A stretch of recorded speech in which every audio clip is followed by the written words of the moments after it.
Hello, Noah and Nell. Sorry this is a little bit late. I'm trying to get these video essays done every second Wednesday, but a lot has been going on these past 2 weeks. Obviously the election, but also I went home for 4-ish days, and that was really nice, but I had to recover from that. And then it was my birthday. My birthday was on the 9th, so I had a good few different days of celebrating. But I have also been slacking on the Div 3 project a little bit. I think because I haven't got into the groove of it yet. So after I'm done with this video, these next 2 weeks, I really want to go in on the research. I want to read those sources you gave me and that movie that you gave me. I want to look into other things. I should probably watch Tiger King because I didn't actually watch that when the pandemic came up. And roadside zoos is something that I'm gonna be touching on. So I do want to really kind of grind until Thanksgiving break because that's in 2 weeks. I'm probably going home Wednesday-ish, so I should have just enough time to make another video update. So yeah, now I'll get into the updates. Starting with some lighthearted ones. When I was home, I found a bunch of my old uniform from when I worked at these ones are from when I worked at the Prospect Park Zoo. Let me cover up my dead name. Look at my little face.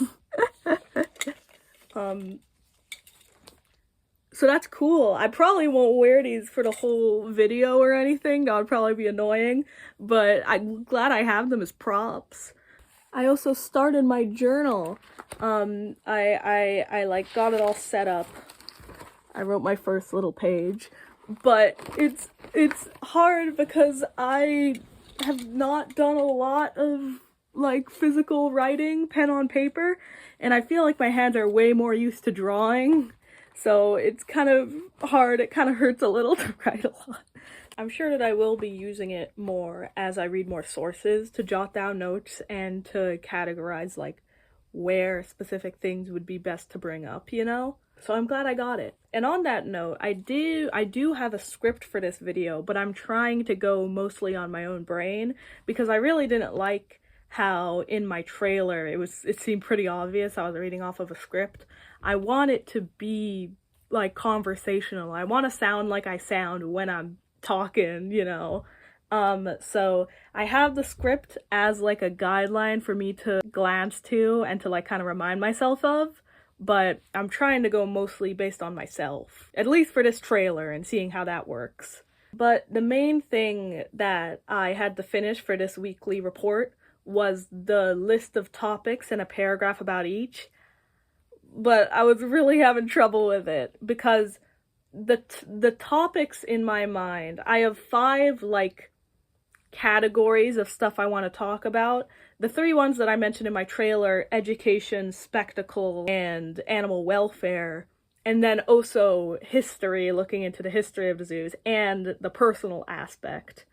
And these are I think the 5 things that I can sort everything into, but they're not going to be the chapters of the video, you know? I'm not going to go, here's all the education stuff, and then here's all the spectacle stuff, because the whole point is that they all overlap.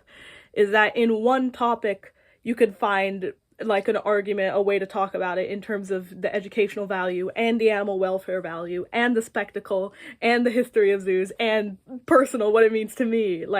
Pretty much everything I'm going to talk about features these 5 different topics to a different amount. So I'm not set on it, but I feel like the chapters of the video will be a specific question and investigating into it. But these topics hold all of the questions that I'm going to be asking, and then we'll see which ones go into full sections. So I wrote descriptions for the 5 topics and what they mean, and the questions that they ask that I want to investigate and dive deeper into. But these aren't going to be the 5 chapters of the video. Number 1, education. What are the unique challenges that come up when trying to teach kids and families about animals, especially in this environment where you don't have a close relationship with the child like you do as a parent or in a classroom? How do you tackle teaching information about animals that contradict with human morals, even though they're fully normal for animals? such as breeding, hunting and eating each other, and death. How do you get kids and families engaged, especially in this new digital age? And how do you balance education against the animal's care and making sure the visitor has a fun experience? Spectacle. How much should the visitor's experience be prioritized above all else?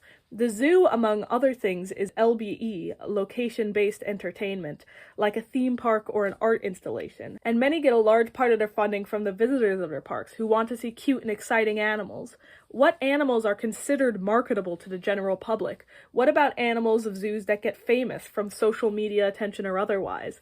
And what about other facilities that prioritize the visitor's experience above all else, like roadside zoos? Husbandry and conservation. Making sure the animals living in the zoo have a high quality of life through adequate enclosures, diets, and enrichment. Ideally, all animals should be taken care of by the zoos that house them, but it can conflict with the other factors. And many zoos are taking part in conservation of animals and natural environments and have to get people invested in that. Number 4 is history. And in that, the racism and exoticism that zoos were kind of built on. This one is looking into the history of zoos and investigating if things have been actively acknowledged and changed.